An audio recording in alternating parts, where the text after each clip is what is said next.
Hi, my name is Verónica Patricia Gómez, and today I'm going to talk about the history of the English language.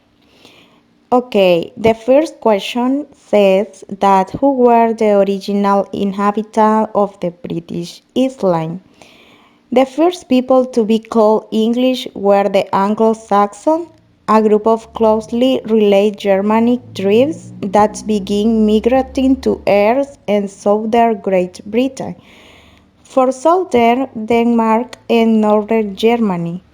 In the 5th century, after the Romans had withdrawn from Britain, the British Isles are a group of islands in the North Atlantic off the northwestern coast of continental Europe, consisting of the island of Great Britain, Island of Man, the Hebrides, and over 6,000 smaller islands.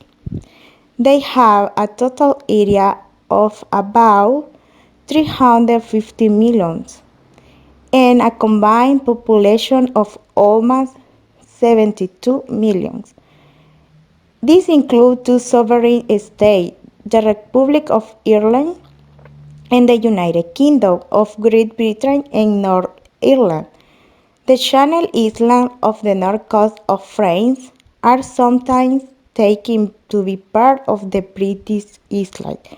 Every though they do not form part of the archipelago.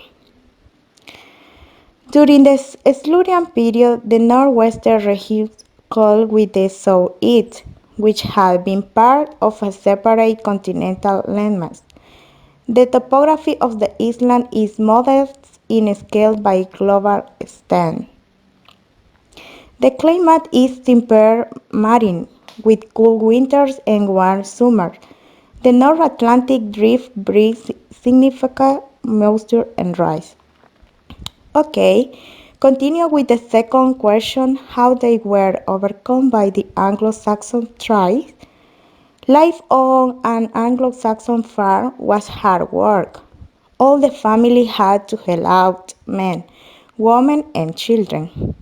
Men cut down trees to clear land for plowing and to sow crops. Farmers used oxen to pull plows up and down long strip soil. Children with those herd cattle and sheep. The Anglo-Saxons were great craftsmen too. Metal workers made iron tools. The Anglo-Saxons were skilled jewelers who made beautiful brooches, bracelets, and ornaments from gold, gemstones, and glass.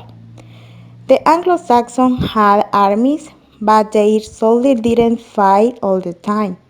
After a battle, they went home as soon as they could and looked after their animal crops. From time to time, the strongest king would claim to be with mean ruler of all Britain.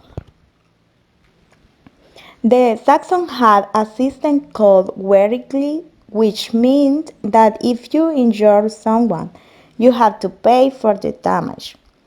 If a person killed someone, they pay money to dead person's relatives.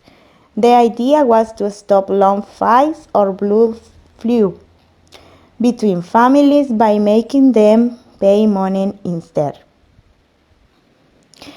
The three questions said why Anglo-Saxons were described by the ancient historians as good grasp toward Britain. However, another view, the most widely accepted among scholars, is that the migrants were fewer, possibly centered on a warrior elite.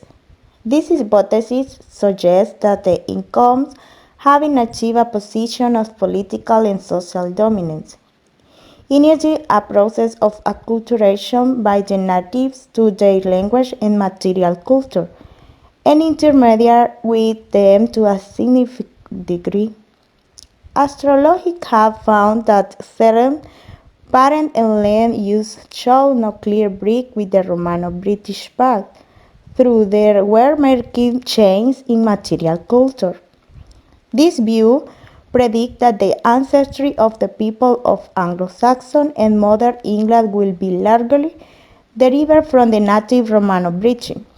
The uncertain results of genetic studies have tended to support both a predominant amount of native British Celtic ancestry and a significant continental contribution resulting from German immigration.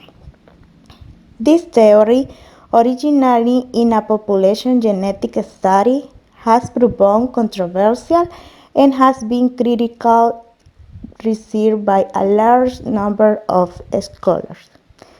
Okay, thank you. This is my participation.